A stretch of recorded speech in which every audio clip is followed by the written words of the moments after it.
Hello, welcome to Living English. In today's episode, we're looking at how to talk about possibilities or what is likely to happen. And we're looking at a new verb tense, the present perfect. But first, it's time for sisters and brothers. In the last episode, Anne had lunch with Sarah's family. Now Anne and Sarah are having a talk.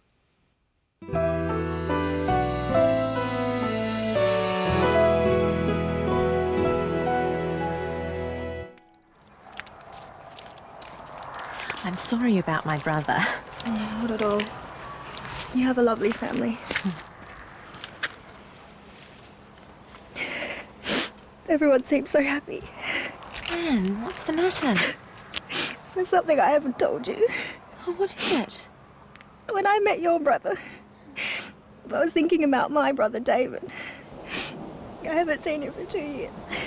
How come? He's missing. One reason I came to Australia is to find him. I'm so sorry. Have you had any luck? Not yet.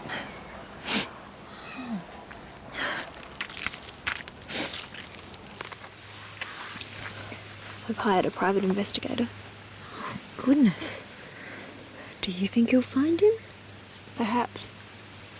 I don't know. It's been a long time since David last called.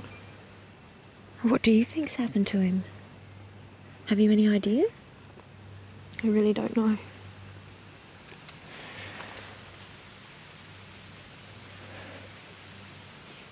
I can't help thinking the worst. I'm sure he's all right. If something bad had happened, you would have heard. I guess so. I suppose you're right. Let's hope Anne's brother is all right. We'll find out in future episodes. Well, let's look at some of the common expressions in that episode. First, Sarah apologises for her brother's behaviour.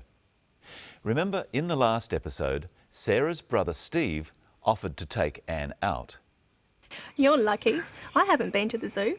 I'd love to go to the zoo. I'll take him. Sarah thinks Steve was a bit rude, so she apologises. She says she is sorry about his behaviour. I'm sorry about my brother. Not at all. You have a lovely family. Sarah says she is sorry about her brother. Practice with the clip. I'm sorry about my brother. Not at all. You have a lovely family.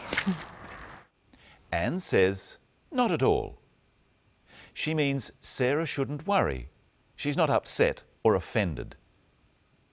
Remember, in a previous episode, we looked at the phrase, don't mention it. Not at all is another way of saying, don't mention it. Practice with the clip. I'm sorry about my brother. You have a lovely family. Anne tells Sarah she is looking for her brother who is missing. Listen to this clip. I've hired a private investigator. Anne says she has hired a private investigator. She has hired a detective. This is an example of present perfect tense. She hired a detective, and the detective is still working.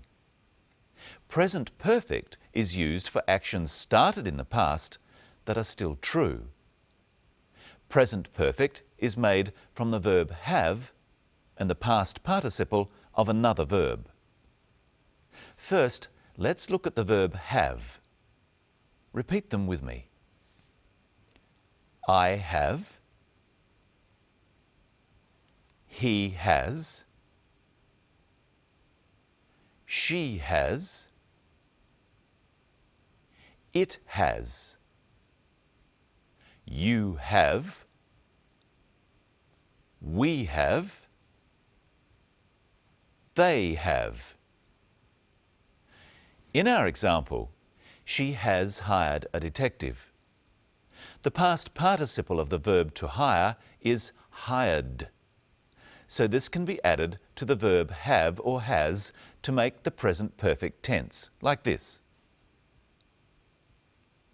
Usually, we shorten the have and has like this, so we would say, I've hired a detective. She's hired a detective. They've hired a detective. That sounds like too many detectives. Let's look at some other ways of using the present perfect. Anne, what's the matter? There's something I haven't told you. Anne says there is something I haven't told you. This is the negative. If Anne has told Sarah, she would say, I have told you, or I've told you. But she has not told Sarah about her brother. So she says, I have not told you, or I haven't told you. Practice with the clip. Anne, what's the matter? Anne, what's the matter? There's something I haven't told you. There's another example in the story. Listen. When I met your brother, I was thinking about my brother David. I haven't seen him for 2 years. Anne says she hasn't seen her brother for 2 years. The last time she saw her brother was 2 years ago, and up until today, she still hasn't seen him. That's very sad, isn't it? Yes, it is. Hello, Michelle. Hello, Brenton. 2 years is a long time not to see your brother. How else could Anne have said that? Let's look at 3 little words. For, since, and ago. They are all used to talk about time in the past. So if I say I haven't seen you for a week, what do I mean? A week has passed, and in all that time, you haven't seen me. So this is a week. And you haven't seen me in all that time. How sad. I could say I haven't seen you since last Monday. What does that mean? Well, you saw me last Monday, and now you're seeing me again. And how wonderful it is. So for is used for a period of time that something goes on. For a week. For 2 hours. For a year. Since is a specific time in the past. Since 10 o'clock. Since yesterday. Since last year. What about ago? You could say you saw me a week ago. I saw you a week ago. Ago refers to a length of time before the present. So we could say 2 hours ago. If it's 12 o'clock now, what time was it 2 hours ago? That would be 10 o'clock. And if it's Monday today, what day was it 2 days ago? Saturday. Exactly. Now, today we're going to look at some more very useful words. First, let's see another clip, and my question is, does Anne think the detective will find her brother? Do you think he'll find him? Perhaps. I don't know. Does Anne think the detective will find her brother? She doesn't know. How does she tell us this? She says, I don't know. Does she think he might? Well, she thinks it's possible. She says, perhaps. Perhaps is a very useful word. It means you don't know.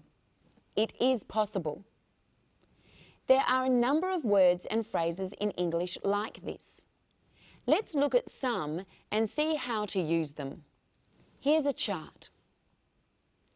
If you are sure the answer is no, or you disagree with someone, then you will say, definitely not, or I don't think so. Try after me. definitely not. I don't think so. If you're not sure, you could say maybe, possibly, or perhaps. Try after me. Maybe, possibly, perhaps. If you agree but not strongly, you could say, I suppose so, or I think so, or I guess so. But if you definitely agree, then you would say, definitely, I'm sure. See if you can hear some of these words in the clip. What do you think's happened to him? Have you any idea? I really don't know.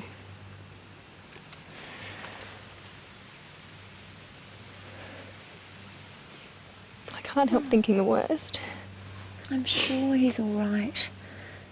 If something bad had happened, you would have heard. I guess so. I suppose you're right. Does Sarah think David is all right? Yes, she's sure he's all right.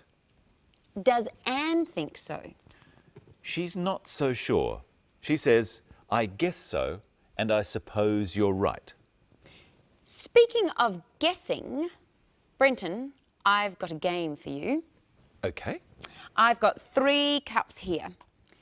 They're all upside down, and under one of them is a sweet, like this one. Do you know which one? I don't know. I have no idea. Here it is. Now watch carefully while I mix them up.